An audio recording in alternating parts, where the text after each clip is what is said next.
Senhoras e senhores, sejam muito bem-vindos a esse canal, espero que os senhores estejam bem. Uma das discussões mais acaloradas da internet atualmente, depois daquela entre Todd e Nescau, é sem dúvida alguma a que diz respeito ao formato da Terra.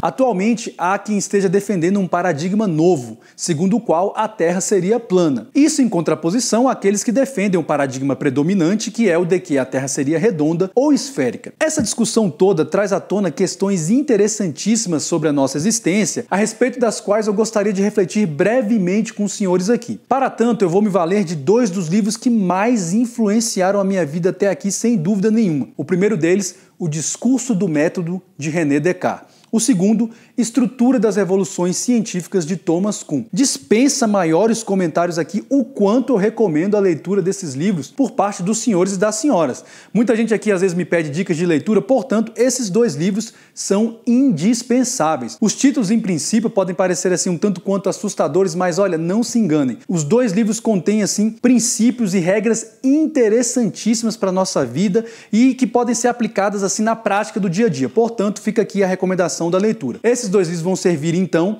de base para essa análise crítica que eu vou fazer aqui e ao final eu vou dar a minha opinião, até para não ser chamado aqui de isentão, né? O Duarte não quer dar a opinião dele sobre esse assunto. Desde já eu quero pedir licença aqui para os tecnocratas de plantão, porque nesse vídeo eu vou tentar ser bem simples e claro. Uma das reflexões que o Descartes nos propõe no livro dele, talvez a mais famosa de todas, diz respeito à dúvida ou ceticismo cartesiano. Ele nos convida então a fazermos uma meditação a respeito do seguinte: nós não deveríamos sair por aí depositando a nossa confiança, o nosso conhecimento e as nossas convicções nas coisas de forma aleatória. Isso porque, fiel à sua tradição racionalista, né, da qual até certo ponto eu também sou um devoto, Descartes entendia que muitas vezes o nosso conhecimento pode ser fruto de engano, de falseamento, de distorções provocadas por nossos sentidos. Então, muitas vezes o nosso conhecimento ele pode estar fundamentado em fontes das quais nós jamais vamos duvidar, simplesmente porque nós atribuímos uma autoridade quase sobrenatural a elas. Então, Descartes nos convida a fazer o seguinte: seria prudente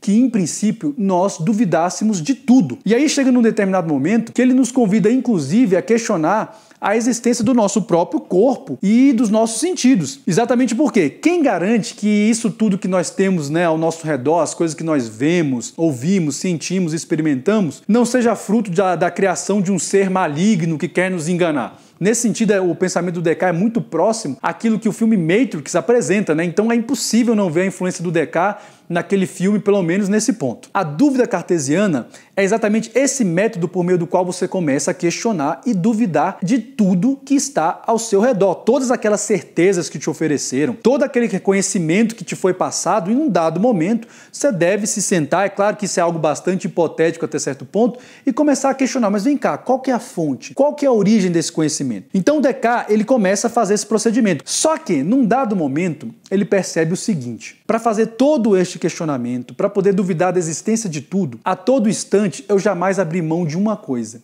E que coisa é essa? Do meu pensamento. Ou seja, para poder duvidar de tudo, a todo instante eu estou pensando.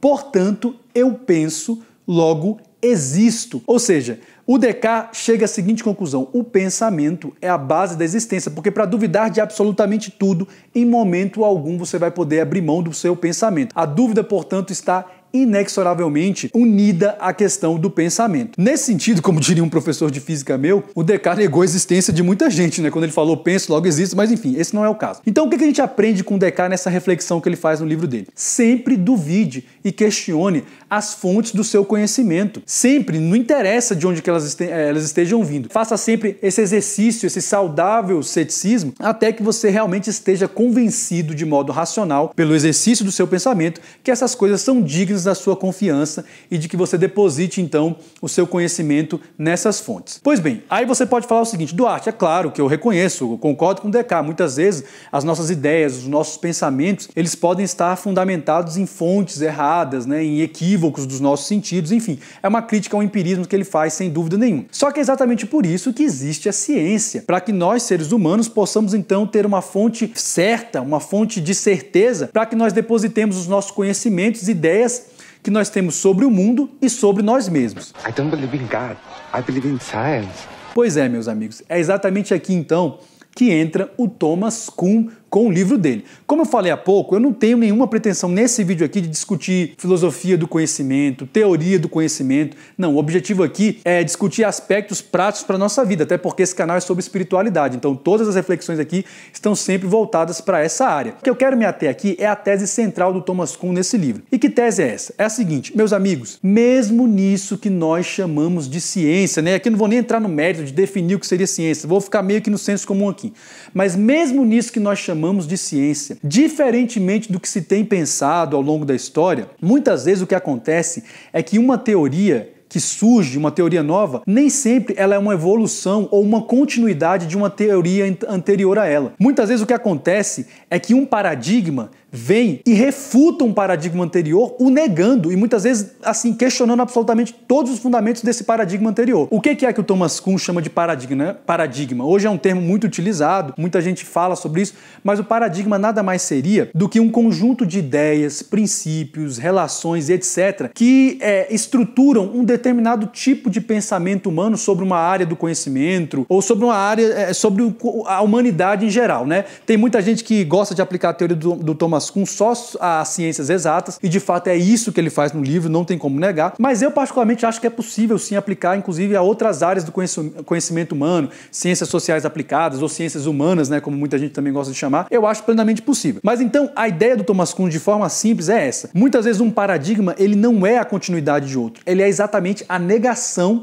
de todas as ideias que existiam nesse paradigma anterior. Porque geralmente, né, o senso comum tem a ideia de que a ciência vai evoluindo, então uma teoria surge, depois ela dá suporte para outra. Só para exemplificar aqui com dois exemplos muito conhecidos para vocês entenderem melhor. Até um determinado momento da Baixa Idade Média, o paradigma astronômico que prevalecia era o de que a Terra seria o centro do sistema solar. Esse paradigma era conhecido como geocentrismo, era defendido pela Igreja e por muitos cientistas, inclusive, da época. Acontece que alguns caras, dentre eles Copérnico e Galileu, começaram a questionar esse paradigma e dizer o seguinte, olha, talvez o Sol seja o centro do sistema solar e não a Terra. Esse novo paradigma, portanto, era heliocêntrico. A gente sabe a confusão que deu, né? Teve acho que foi o Galileu, inclusive foi ameaçado, teve a vida dele, né, posta em risco porque estava defendendo uma coisa que hoje, no paradigma atual, já faz parte do senso comum. Eu acho que ninguém hoje em dia vai defender que a Terra seja o centro do sistema solar. Pois bem, mas esse paradigma até alguns séculos atrás era o que prevalecia. Um outro exemplo clássico bastante conhecido é o do Albert Einstein. Einstein era um astrofísico brilhante, acho que ninguém vai duvidar disso, só que o Einstein acreditava que o universo era estático. Hoje o paradigma atual da astrofísica, e aí os astrofísicos que estiverem vendo o vídeo até me corrijam se eu estiver falando alguma bobagem, é o de que o universo está em expansão. Veja, faz muito mais sentido diante de uma teoria como o Big Bang acreditar que o universo realmente esteja em expansão do que acreditar que ele seja estático, como Einstein, que é um cara genial, acreditava. Então você veja, mesmo Einstein, com todo o brilhantismo dele, acreditava num paradigma científico que hoje o paradigma científico atual refuta completamente. Ou seja, o universo ele não é estático, ele está em expansão. Tudo bem, aí você vai me perguntar, mas Duarte, tá, o que tem a ver o Descartes e o Thomas Kuhn, o discurso do método, a estrutura das revoluções científicas, com essa discussão que você propõe no vídeo? Meu amigo, absolutamente tudo a ver. Mais importante do que o paradigma no qual você deposita a sua confiança, seja o da Terra plana, seja o da Terra redonda, enfim, isso extrapola para todas as áreas do conhecimento da sua vida. Enfim, mais importante do que os paradigmas nos quais você acredita são os fundamentos e as suas motivações. Meu amigo, eu fico impressionado com a convicção cega que muitas vezes tanto um lado como o outro deposita nessa questão toda.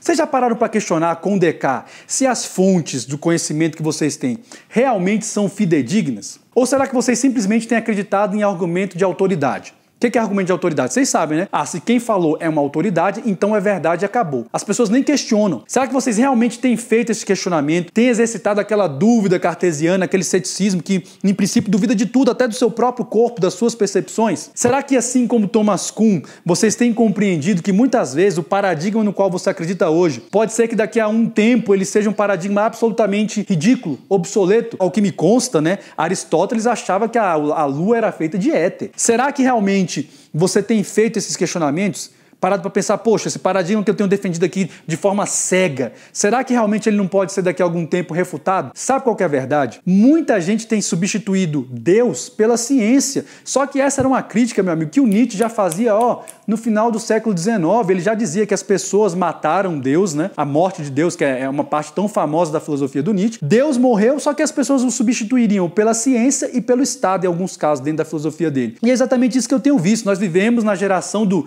eu não acredito em Deus, eu acredito na ciência. I don't believe in God.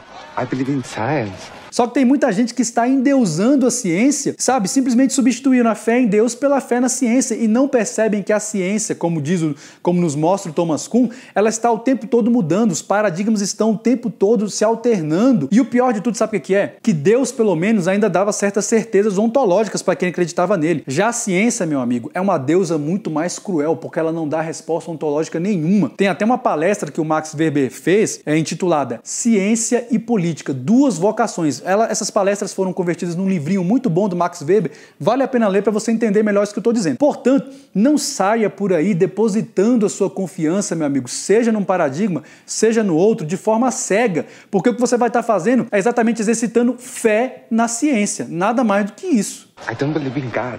I believe in science. E aí, meus amigos, aonde eu quero chegar com essas reflexões? Em algo bastante prático e que diz respeito à nossa espiritualidade. Meu amigo, jamais acredite em alguma coisa ou defenda algo apenas porque todo mundo acredita ou todo mundo defende. A menos que você esteja racionalmente e emocionalmente convencido de alguma coisa, jamais abra mão das suas convicções, jamais abra mão das suas ideias, jamais abra mão dos seus pensamentos só porque todo mundo está pensando de uma determinada maneira. A história da humanidade, em boa parte, tem avançado exatamente por conta de homens que ousaram ir contra o paradigma dominante da sua época. O Thomas Kuhn deixa isso muito claro do ponto de vista da ciência, mas como eu falei aqui, eu extrapolo isso para todas as áreas da nossa vida. Veja o exemplo de Lutero, né? Eu sempre cito aqui, Lutero foi um cara que resolveu ir contra o paradigma da sua época e olha só a revolução que ele provocou. Portanto, não abra mão das suas convicções, dos seus pensamentos e das suas ideias, simplesmente porque o paradigma atual vai de encontro a elas. Se você tiver que ser convencido pela maioria, ok, isso é muito bom. Agora, se você tiver que ficar fazendo parte de uma minoria porque você não foi convencido, melhor ainda, meu amigo. Afinal de contas, como nos dizia o nosso grande Nelson Rodrigues, toda unanimidade é burra. Meus amigos, duvidem sempre, questionem tudo e saibam que mesmo os paradigmas científicos podem muitas vezes estar alicerçados sobre erros, como a história da ciência tem deixado muito claro. Mas mesmo assim, se nenhuma das minhas palavras forem suficientes para convencê-los, lembre-se sempre das preciosas lições da sua mãe quando você queria fazer alguma coisa e argumentava da seguinte maneira: mas mãe, tá todo mundo fazendo isso. Lembra o que sua mãe respondia? Você não é todo mundo, meu filho. Sim, Duarte, mas afinal de contas, qual é a sua opinião sobre esse assunto específico da Terra, né? Você tá enrolando aí, falando. Meu amigo, é óbvio que se eu for pegar o paradigma predominante na ciência atual, não tem como refutar a ideia de que a Terra seja esférica, de que a Terra seja redonda. Até porque, eu confesso, eu não tenho conhecimento técnico suficiente para entender os cálculos que os cientistas fazem. Dizem que os gregos já faziam esses cálculos, né? E outra coisa, eu também nunca tive uma experiência empírica. Eu nunca entrei numa espaçonave e entrei em órbita para olhar para a Terra, né, com os meus olhos e olhar com os olhos foi boa, né? Para olhar a Terra e empiricamente poder dar uma certeza. Ah, ela é esférica, ela é redonda, ela é plana, ela é helicoidal, sei lá, ela é quadrada. Então, nada mais me resta do que depositar a minha fé e não o meu conhecimento naquilo que me dizem. Então, se você me perguntar, é claro, do ponto de vista de fé, eu acredito que a Terra seja redonda, não tem como refutar esse paradigma. Agora, isso não é nenhuma perspectiva racional. Por quê? Porque eu não tenho conhecimento técnico aqui, repito, para entender os cálculos que são feitos e nunca fiz uma experiência empírica de olhar a Terra lá do espaço para saber. Agora, cá entre nós, no fundo, eu gosto de acreditar às vezes que ela seja plana só para contrariar mesmo. Afinal de contas, como diria Oscar Wilde, eu odeio quando concordam comigo porque me dá a impressão de que eu estou errado. Senhores, para esse vídeo era isso, eu espero que ele possa ter gerado alguma reflexão, algum questionamento. Repito, leiam esses dois livros que eu indiquei para os senhores aqui, caso ainda não conheçam, eu tenho certeza que vai ser muito bom e muito útil para a vida dos senhores. Caso você ainda não seja inscrito nesse canal, considere inscrever-se se você achar que isso pode ser útil para a sua vida. Se você discorda do que eu falei aqui, como sempre, deixe seus comentários. Se você gostou do vídeo, compartilhe essa mensagem, deixe aqui também seus comentários. Na ocasião, eu quero aproveitar e desejar a todos os senhores um feliz Feliz Natal e um próspero Ano Novo. Acho que ainda vai dar para fazer algum vídeo antes do final do ano, mas caso não seja possível, que 2020 seja um ano assim espetacular para os senhores. Lembrando-se sempre de uma coisa: o movimento de uma única peça pode definir um jogo inteiro. Agora, obviamente, eu não poderia terminar esse vídeo de outra maneira a não ser exortando-os ao seguinte: meus amigos, questionem e duvidem de tudo, sempre, inclusive de tudo o que eu falo aqui nesse canal. Até a próxima e que Deus nos abençoe.